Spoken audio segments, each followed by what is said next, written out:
This news update is brought to you by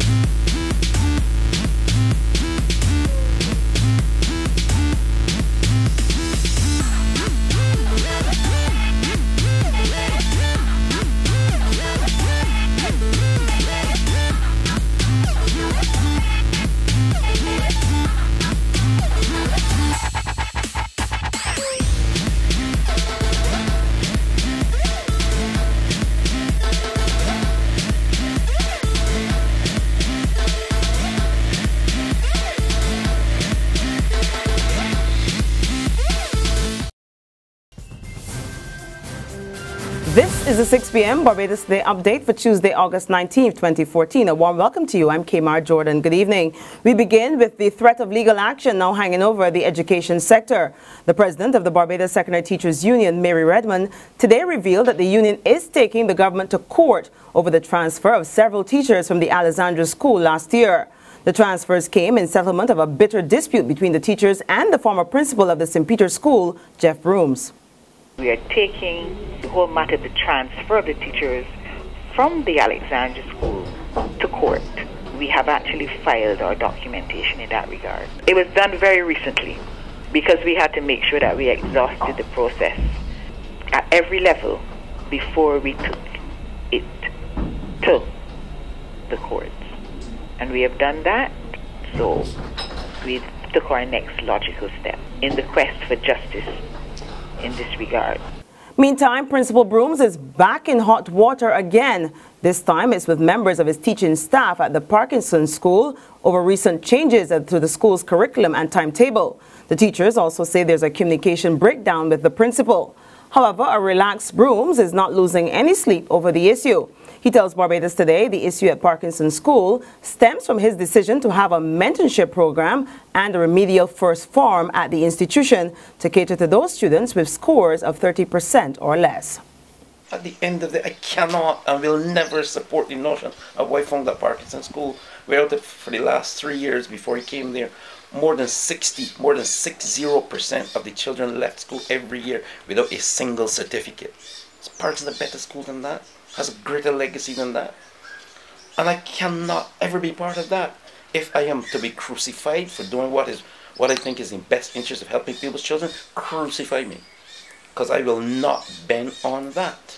Never will. Meantime, the Umbrella Congress of Trade Unions and Staff Associations, CTUSAB, is upset that the Employment Rights Tribunal has not yet commenced hearings, some 16 months after its appointment. CTUSAB President Cedric Merle says this is extremely disappointing.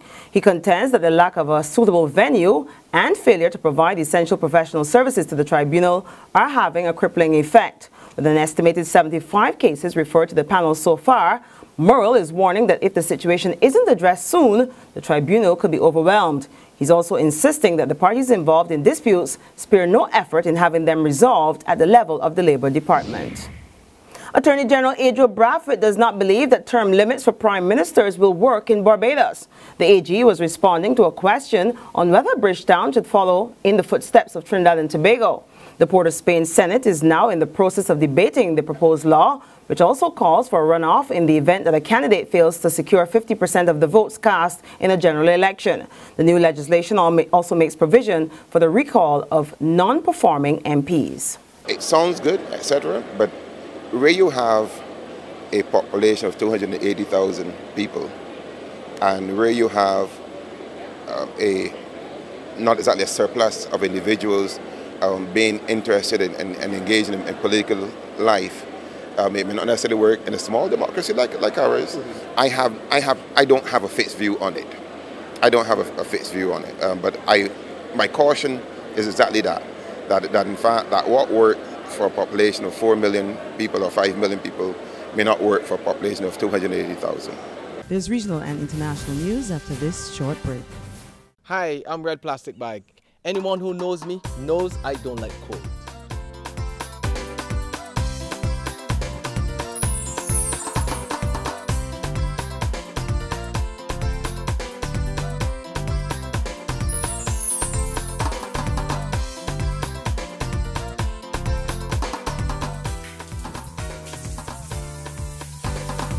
Sunshine reigns in my country. I love it.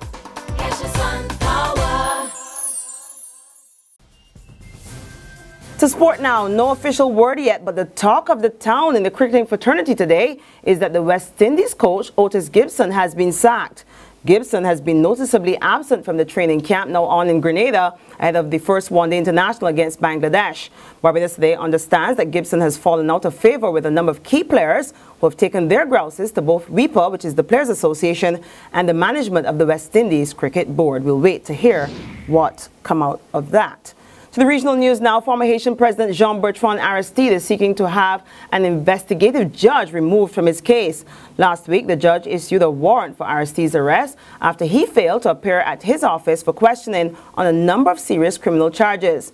But Aristide is challenging the summons on the grounds that the judge is biased. Aristide's lawyers say that he never received the subpoena, but the judge believes otherwise. Further afield, another African-American man dies at the hands of police. According to reports, St. Louis police today shot and killed a 23-year-old man who was brandishing a knife and acting erratically on the streets. Two officers fired at the man after he continued to approach them despite warnings to stop and drop his weapon. The incident took place not far from Ferguson, Missouri, where tensions remain high following the death of 18-year-old Michael Brown. And on that note, we end our 6 p.m. update. We'll be back again tomorrow morning at 7 o'clock. Until then, remember to log on to www.barbadostoday.bb, subscribe to our e-paper or like us on Facebook for the very latest news and sports. You can also catch us in bus terminal via Izumi Media or at supermarkets and gas stations via Screenplay. I'm Kmar Jordan. Have a great evening and see you again tomorrow. This news update is brought to you by